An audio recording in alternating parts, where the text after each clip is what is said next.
नमस्ते, मैं डॉक्टर मेघना पांडे, कंसल्टेंट फिजिशियन और इंटेंसिविस्ट। अब हम बात करेंगे टाइफॉइड की। अब टाइफॉइड ये एक बैक्टीरिया से होने वाली बीमारी है। इस बैक्टीरिया का नाम है सैल्मोनेला टाइफी। अब टाइफॉइड ये प्रदूषित खाने और प्रदूषित पानी के लेने से फैलता है। अब टाइफॉइड भी मलेरिया की ही तरह ट्रॉपिकल कंट्रीज जैसे south east Asia, India, south Africa और साउथ अमेरिका यहाँ पे कॉमन होता है। अब एक बार ये कीटाणु सैल्मोनेला टाइफी अपने शरीर में घुस जाए तो वो अपने आंतों में इन्फेक्शन करता है। अब पहले इसकी वजह से कहीं ज्यादा इसकी मोर्टेलिटी थी, पर अभी एंटीबायोटिक्स की वजह से ये इतनी सीरियस बीमारी नहीं है। पर फिर भी हमें इससे बचना बहुत जरूरी है और इसके लक्षणों के बारे में कुछ जानकारी लेना ये भी बहुत जरूरी है, ताकि आप समय पर इसका ट्रीटमेंट ले सके और इससे बच सके। अब इसका जो इंक्यूबेशन पीरियड होता है, यानी अपने शरीर में प्रवेश करने के बाद से लक्षणों के सामने आने तक का जो पीरियड होता है वो यूजुअली 1 से 3 हफ्तों तक होता है। अब इसके लक्षण क्या होते हैं?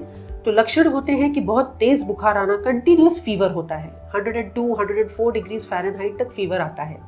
पेट में दर्द होना, कभी जुलाब होते हैं या कभी पेट साफ नहीं भी होता है, सूखी खांसी होना, सर में बहुत तेज दर्द होना और कुछ लोगों में रैश भी आ सकता है।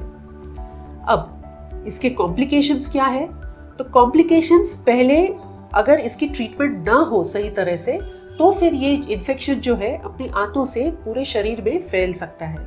तो एक तो है ब्लड में इन्फेक्शन फैलना, उसकी वजह से निमोनिया हो सकता है, या अगर हार्ट पे प्रभाव हुआ तो हार्ट के वाल्व्स पर असर हो सकता है जिसे एंडोकार्डाइटिस कहते हैं, या हार्ट के मसल्स पर इफेक्ट हो सकता है जिसे मायोकार्डाइटिस कहते हैं, या फिर ये ब्रेन में स्प्रेड हो सकता है तो इसकी वजह से जिसे टाइफॉइड डेलीरियम कहते हैं ये हो सकता है। पैनक्रियाज में असर हो सकता है, जो अपने जॉइंट्स है या बोन्स है उस पर असर हो सकता है जिसे ऑस्टियोमाइलाइटिस कहते हैं। एक और इसका कॉम्प्लिकेशन ये होता है जो कि लगभग 5% लोगों में देखने को मिलता है, जिसे हम टाइफॉइड कैरियर स्टेट कहते हैं। यानी ट्रीटमेंट लेने के बाद उस आदमी के सब लक्षण तो हट जाते हैं पर कीटाणु पूरी तरह से बॉडी से हटते नहीं हैं। तो ये पेशेंट दूसरे पेशेंट्स में दूसरे लोगों में अभी भी इन्फेक्शन फैला सकता है। तो इसे हम टाइफॉइड कैरियर स्टेट कहते हैं। अब इसका इलाज क्या है? तो इलाज एक तो है एंटीबायोटिक्स, जो कि बहुत इंपॉर्टेंट होते हैं और बहुत असरदार होते हैं, और दूसरा है आईवी फ्लूइड्स। इससे बचा कैसे जा सकता है? तो जैसे मैंने कहा, ये टाइफॉइड फैलता ही है प्रदूषित पानी और प्रदूषित खाना खाने से। तो एक तो पानी और दूध बराबर से उबाल कर पिए, खाना फ्रेश हो, पका हुआ हो, गर्म हो और ऐसा ही खाना आप खाएं। बर्फ ज्यादातर अवॉइड करें, क्योंकि पता नहीं रहता बर्फ का मतलब पानी का सोर्स क्या है उसका। ओके। थर्ड पॉइंट है कि हाथ धोना, नियमित रूप से हाथ धोएं। खाने से पहले, शौचालय में जाने के बाद अच्छी तरह से हाथ धोना ये बहुत ज़्यादा ज़रूरी है। ओके। चौथा है कि कच्चे फ्रूट्स और वेजिटेबल्स खाना अवॉइड करें। अगर फ्रूट्स खाने भी हैं कच्चे तो उसका छिलका निकाल कर खाएं।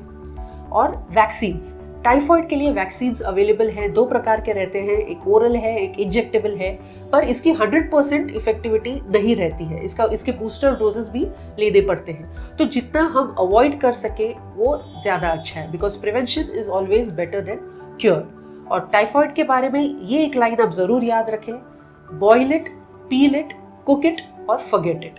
अगर इसके बारे में आपको और किसी जानकारी की जरूरत हो तो आप मुझे नीचे दिए गए नंबर पर संपर्क कर सकते हैं। धन्यवाद।